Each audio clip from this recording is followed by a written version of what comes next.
A phone call is here.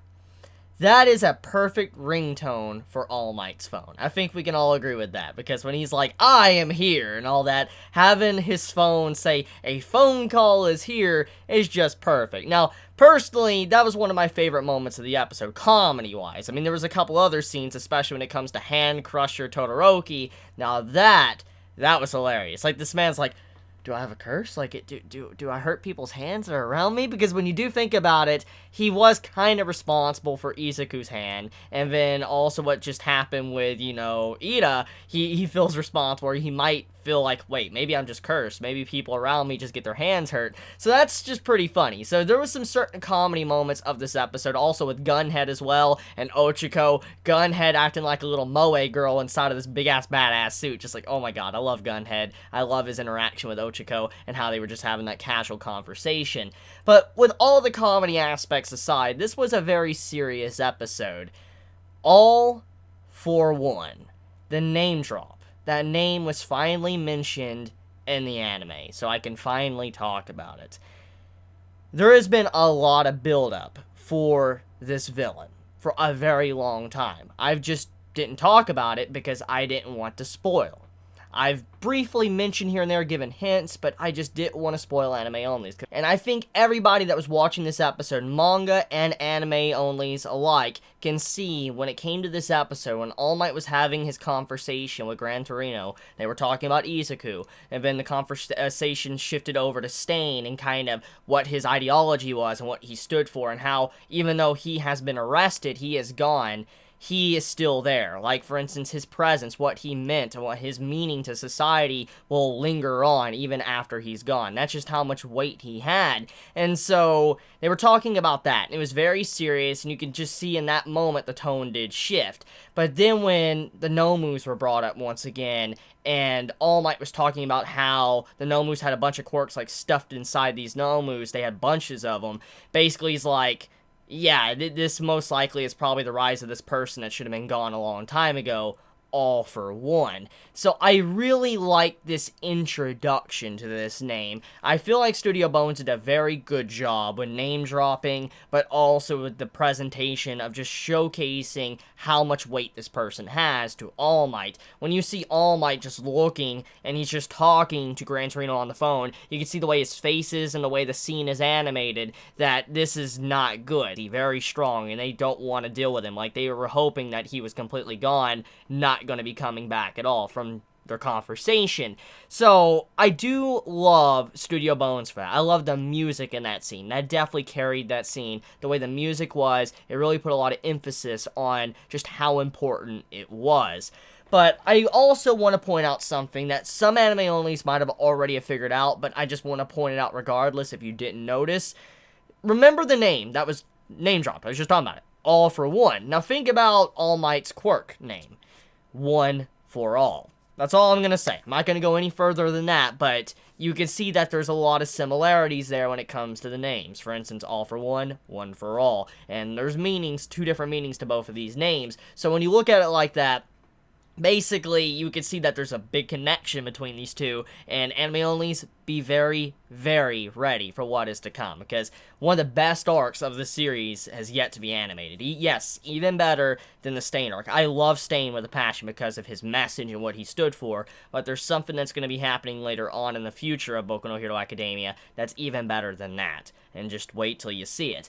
Anyways, though, with that being said, let's talk about Stain and the aftermath of everything that happened with this arc. So, Stain, even though he is gone, even though he is arrested, he's locked up in prison, and everybody thinks he's off the streets now, and he is off the streets, his message still lingers on.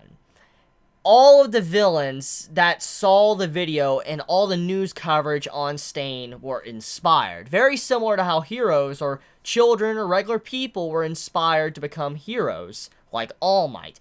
All Might is the symbol of peace. He is the pillar that holds up society. He is the pillar that has brought the golden age of heroes. We have heard this mentioned before. And I do like the little subtlety to what Studio Bones did, and also the writing of Horikoshi for this very moment. Because he could have said, like, the symbol of evil, but he didn't necessarily say that. And I do like how it was implying what, Gran Torino was trying to talk about when it came to Stain. Like, oh yes, similar to how you are the symbol of peace, he is like the symbol of evil. And even though Stain is not necessarily on the villain's side, we know this because he will attack villains, he will attack heroes. He's just trying to have a just society on both sides. He's on no one's side. He's just trying to make it to where there's proper villains and proper heroes, proper conviction, and heroes actually fighting for the right thing. And so in this case, even though he's being labeled as the symbol of peace, it's kind of incorrect in a way. And if Stain actually heard about this and he heard about what he did and what is happening now thanks to him falling, he probably would be a little bit upset when you think about it. Because, I mean, this man, he didn't want to have just villains popping up and all that just for the sake of being villains. He wanted villains to pop up because he wanted them to have conviction. And in this case, Stain's fall, it, in a way, kind of went against what he wanted, but at the same time, it gave rise to something that is much greater and much stronger behind the scenes. For instance, the League of Villains, and that's what I want to talk about. So, I want to point out that with Stain's fall and his ideology lingering on thanks to the internet and the news, the coverage, and all of that, basically, Stain lives on. Even if he never pops up in the series again. Like, let's say Stain is done. Like, he's GG. He's not coming back into the anime or the manga, okay? Like, he never comes back. Regardless if he comes back or not, Stain's presence will always be a part of this series because of what he did. Thanks to his fall and thanks to the message he put out there, he caused many villains to pop up into the spotlight. Many villains to come out of hiding and start making their move or go towards the League of Villains and join them. And so the power that the League of Villains are going to be gaining is thanks to Stain. But also certain villains moving up and trying to do things now is thanks to Stain's ideology. For other heroes as well, now seeing what, Stain was saying, they're going to probably act differently too. There's just going to be a lot of shifts and changes in society. And so even if Stain never pops up ever again, his weight to the series is still there. He is still present in the series because of what he stood for. And it's kind of funny when you think about it. Normally, when there is a symbol, when a symbol falls, usually the symbol dies. But not this case. It was actually the pillar collapsing is what caused the symbol to be born in the first place. It's kind of like this. All Might, he's a pillar. He's a pillar for society. He's the symbol of peace. And so, it's very similar to how Stain was, but instead of standing tall, he collapsed, and it caused a symbol to arise. So that's just something I wanted to point out there. Anyways, let's talk about the scheming with the League of Villains. So, we know that there's someone behind the scenes. All for one, his name drop. And we know that all of this was done with Stain's fall has caused many villains to pop up and want to join the League of Villains. And so, that means that the League of Villains are gaining a lot. They are gaining a lot of allies. They're gaining more power because of what Stain did. And so even though Shigaraki wasn't necessarily working with Stain, I mean, there was a connection there, but he wasn't completely working with him because you saw how Stain was reacting. He just didn't like, Shigaraki because his conviction and all that. And because of this, it doesn't matter what Stain believed.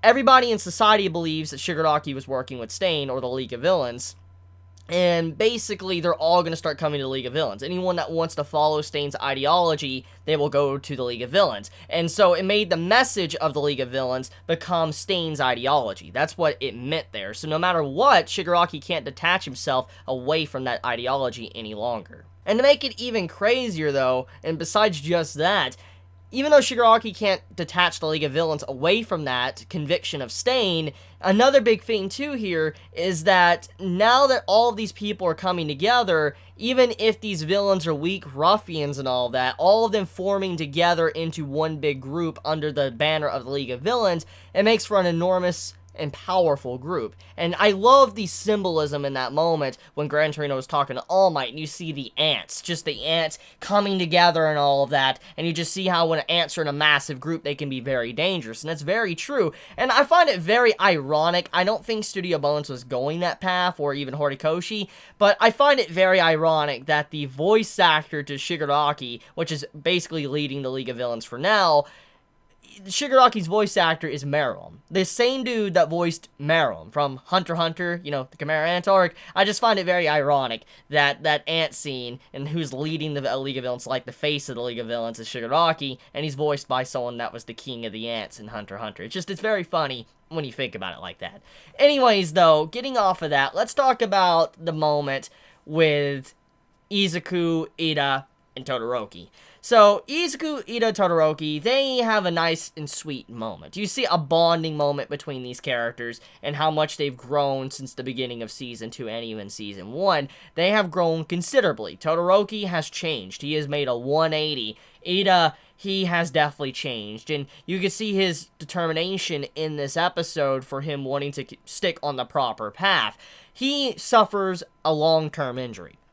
His hand is fucked up, and because of this, that means the wound that Stain gave him is kind of permanent for the time being, and it'll always stay with him. He does have a chance of getting this removed if he goes to a certain surgery to get it fixed, but for now, though, Ida's like, I don't want this removed. I don't want to remove this injury I got from Stain. Even though I hate the man, he was right. He was saying the right thing, and it's very true. And it takes a big man to actually admit something like that. For Ida to admit that, it just shows how much he has grown.